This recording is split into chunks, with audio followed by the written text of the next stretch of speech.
Hindu law चार अलग अलग एक्ट से मिलकर बना हुआ है। तो हम आज डील करने वाले हैं एडॉप्शन एंड मेंटेनेंस वाला एक्ट, जो कि 1956 में ही निकला था। अगर हम इसे चालू करते हैं उससे पहले हमें कुछ चीज़ जान लेनी ज़रूरी है, सो दैट हमें आगे जाके कन्फ्यूजन ना आए। सबसे पहले हमें काफ़ी ज़्यादा डिस्कस करने को मिलेगा यहाँ पे वर्ड कस्टम का, ठीक है, जिसका मतलब होता है वो कंटिन्यूसली और यूनिफॉर्मली एक बहुत लंबे समय से सोसाइटी में चलता हुआ आ रहा है। यानी कि एक ऐसी प्रैक्टिस जो बहुत लंबे समय से लगातार हमारी सोसाइटी के अंदर विद्यमान है, जिसको ध्यान में रखते हुए लॉ को बनाया गया। अब कुछ कस्टम्स ऐसे हैं जो कि लोकल हैं, हिंदूज इन लोकल हैं, ट्राइबल एरियाज में हैं, कम्युनिटीज़ में हैं, छोटे ग्रुप्स में हैं, या कुछ कुछ कस्टम्स ऐसे हैं जो फैमिलीज़ में फॉलो किए जाते हैं। जो ये कस्टम्स हैं इनके एक रूल है, अगर ये उस रूल से इधर उधर होते हैं तो ये कस्टम कहलाने के लायक नहीं होते हैं। फॉर एग्ज़ाम्पल, ये जो कस्टम्स हैं ये सर्टेन होने चाहिए, ये रीज़नेबल होने चाहिए नेचर में, साथ में पब्लिक पॉलिसी के खिलाफ नहीं होने चाहिए। और आखिरी बात जो ध्यान में रखनी है वो ये कि ये जो कस्टम्स हैं over the period of time कभी भी डिसकंटिन्यू नहीं होने चाहिए फैमिली के अंदर। अगर देखा गया कि ये जो कस्टम है कि कभी फॉलो हो रहा है किसी जनरेशन में, किसी जनरेशन में नहीं हो रहा है, तो वो कस्टम आगे जाके क्लेम नहीं कर सकते एज अ कस्टम, अगर वो दोबारा प्रैक्टिस करे जाएंगे तो। नेक्स्ट, व्हाट इज मेंटेनेंस, जो कि हम ऑब्वियसली पढ़ेंगे इस एक्ट के सेकंड पार्ट में। मेंटेनेंस का सिंपल मतलब जो बेयर एक्ट में दिया हुआ है वो ये है कि अगर आपको फूड, क्लॉथ, रहने के लिए जगह यानी कि रोटी, कपड़ा, मकान, एजुकेशन, मेडिकल ट्रीटमेंट मिल रहा है, ये आपका मेंटेनेंस है। साथ में मेंटेनेंस की डेफिनेशन वहाँ तक एक्सटेंड कर दी जाती है अनमैरिड डॉटर्स के लिए, यानी बिन ब्याही बेटियों के लिए, जब तक कि उनकी शादी नहीं हो जाती है। बाकी तीसरी टर्म तो बहुत आसान है, विच इज़ माइनर, जो कि 18 साल से कम के ही होते हैं। Now we are heading towards the adoption part. और मैं बता दूं, ये वाले जो सेक्शंस हैं यार, ये बहुत इंपॉर्टेंट सेक्शंस हैं और ये ही पूरा क्रक्स है इस पूरे चैप्टर का या एक्ट का, जो हम कह सकते हैं। बेसिकली आपके 3 क्वेश्चन आएंगे एडॉप्शन से मेनली, ठीक है। सबसे पहली बात कि एडॉप्शन आखिर कर कौन सकता है, लाइक हु कैन, ठीक है। सेकंड क्वेश्चन इज कौन अपने बच्चों को एडॉप्शन में दे सकता है, like who can give them, ठीक है। थर्ड, वो जिस बच्चे की एडॉप्शन में लेने या देने की बात चल रही है, वो बच्चा कैपेबल कब होगा इस चीज़ के कि उसको एडॉप्शन में दिया जा सके, like who will be going, ठीक है, who will be taking, giving and going. ये 3 हम यहाँ पे देखने वाले हैं। सबसे पहले पता करते हैं रिक्विजिट्स ऑफ वैलिड एडॉप्शन।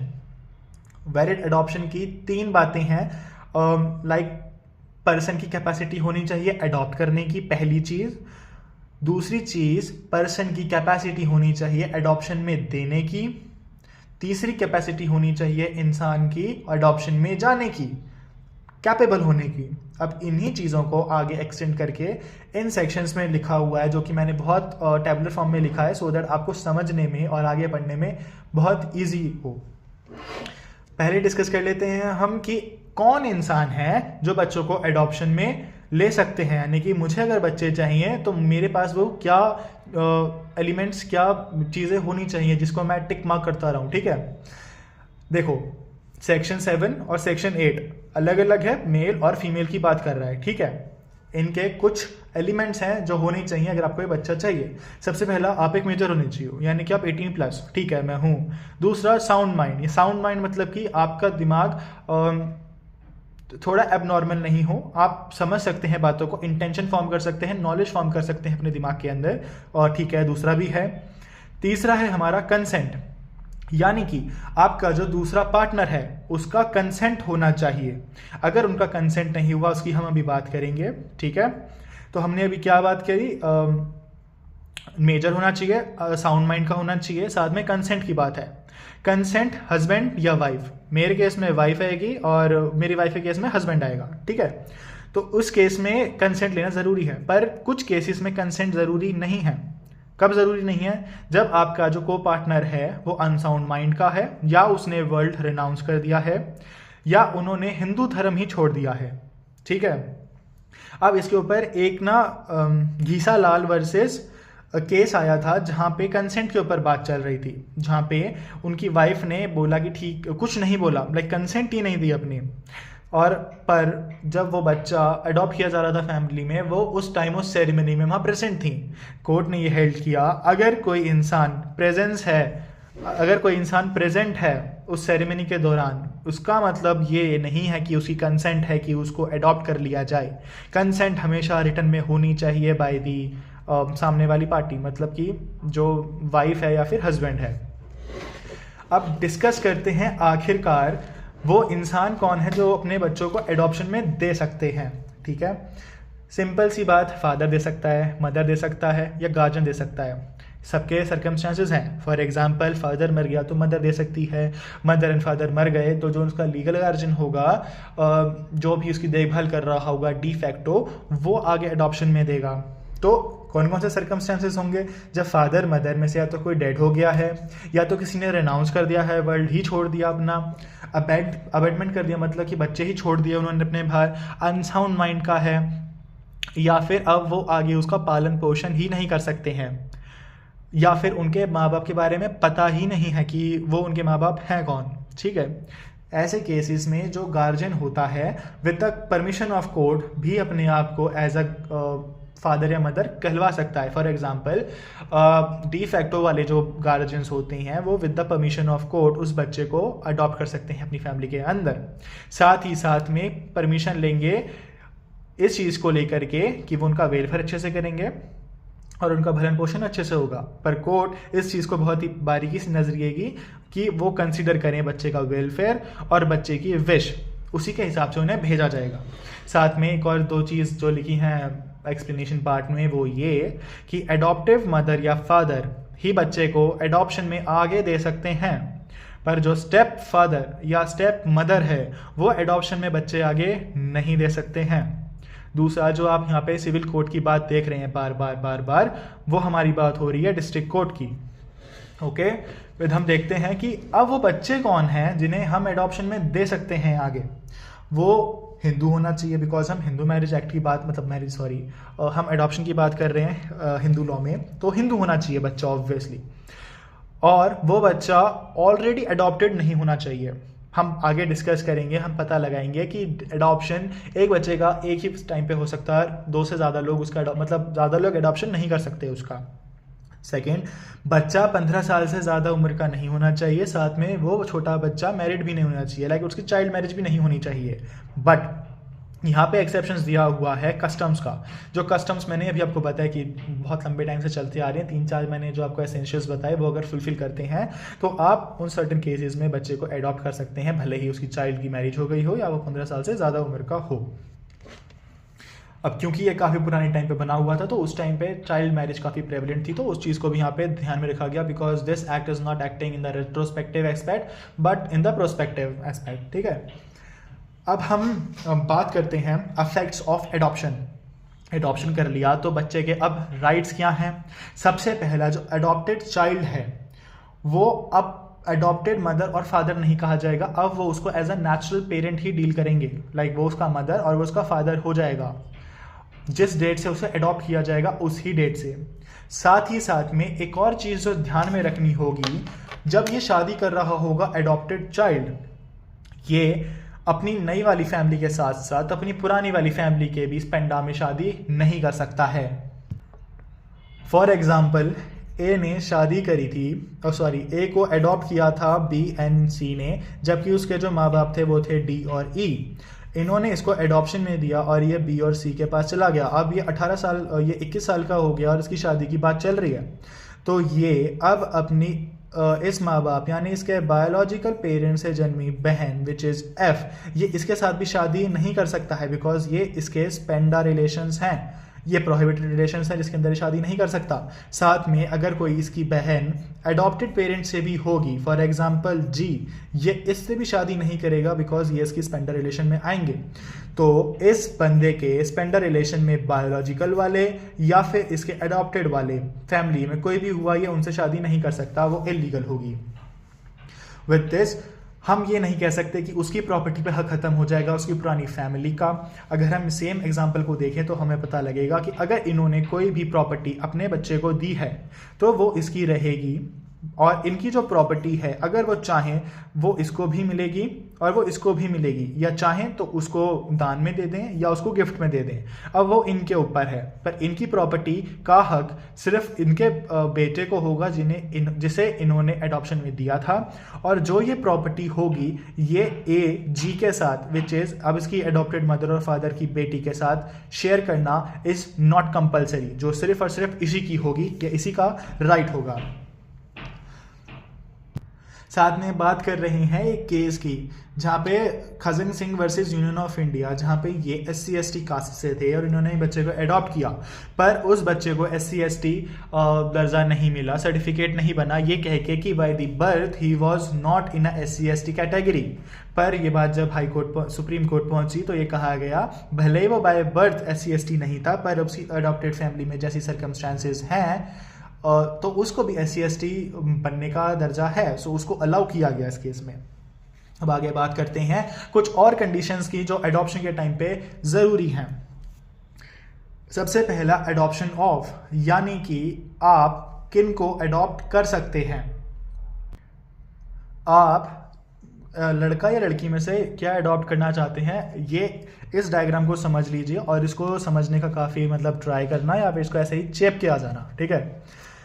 ये सेक्शन कहता है कि जब आप अडॉप्ट कर रहे हो वेदर सन या वेदर डॉटर, ये इंसान घर में ज़िंदा नहीं होना चाहिए, ठीक है। कौन ज़िंदा नहीं होना चाहिए एडॉप्शन के टाइम पे, वो हम डिस्कस करेंगे।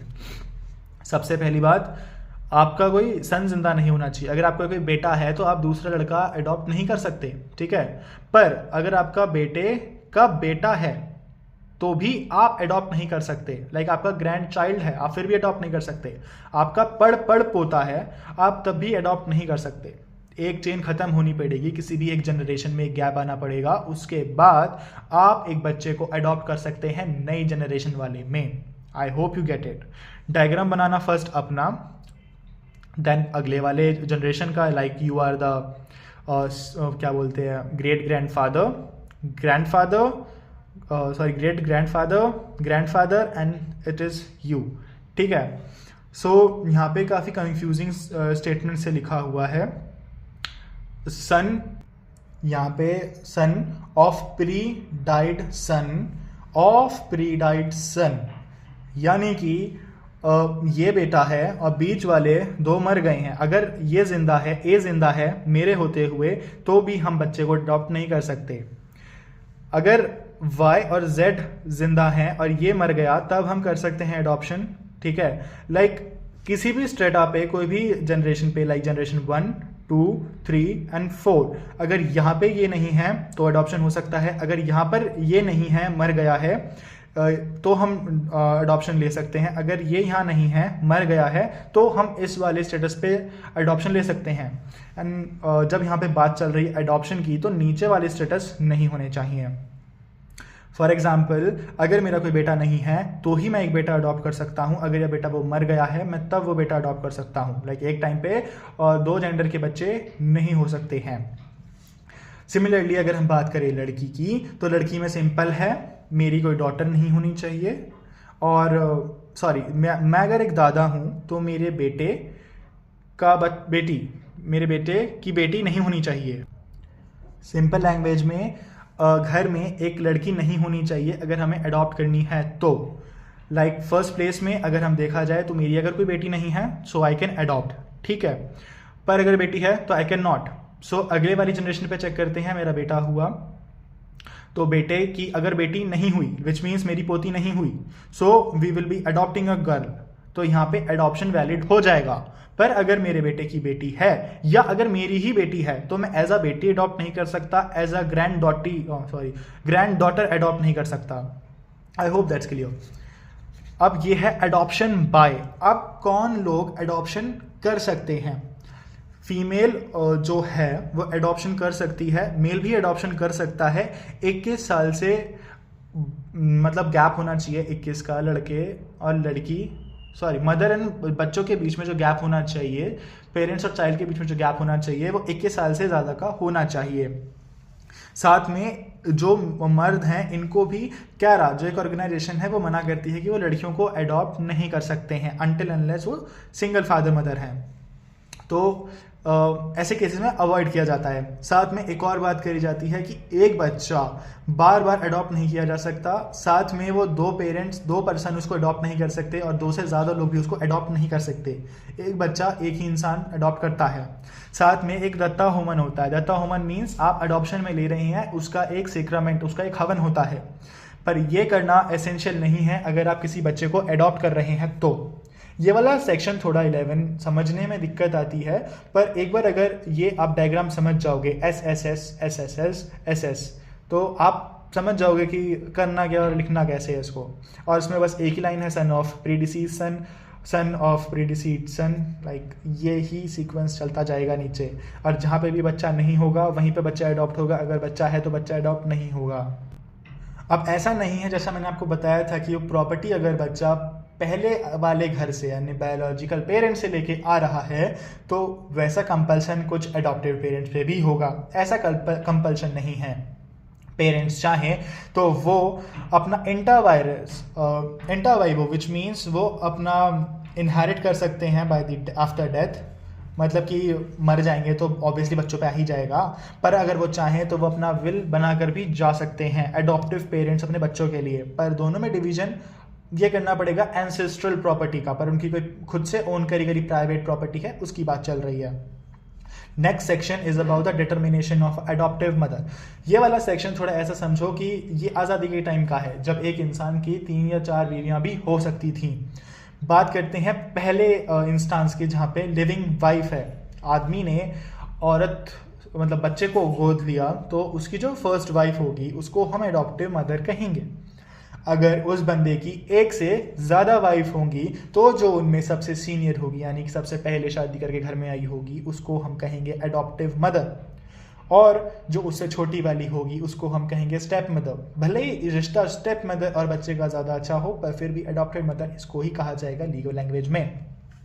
बात करते हैं अगर एक सिंगल फादर बैचलर है या उसकी पत्नी मर चुकी है, वो बच्चे अगर अडॉप्ट करता है तो वो कर सकता है, पर आफ्टर मैरिज यानी कि वो बैचलर था, बच्चा अडॉप्ट कर लिया, वो शादी करना चाहता है तो जो उसकी वाइफ होगी वो उस बच्चे की स्टेप मदर होगी, ना कि उसकी एडॉप्टिव मदर, बिकॉज जब वो बच्चा एडॉप्शन में दिया जा रहा था जब उस औरत की वहाँ पे कंसेंट नहीं थी। सेम हम देखते हैं जब एक बैचलर लड़की या एक विडो लड़की बच्चा अडॉप्ट कर लेती है, पर जो उसका हस्बैंड होता है वो उसके बाद स्टेप फादर बनता है। अगर बच्चा अडॉप्शन के बाद वो शादी करती है तो उस केस में मैरी करती है जब अडॉप्शन के बाद, उस केस में ये कभी भी अडॉप्टिव फादर नहीं बन सकते हैं।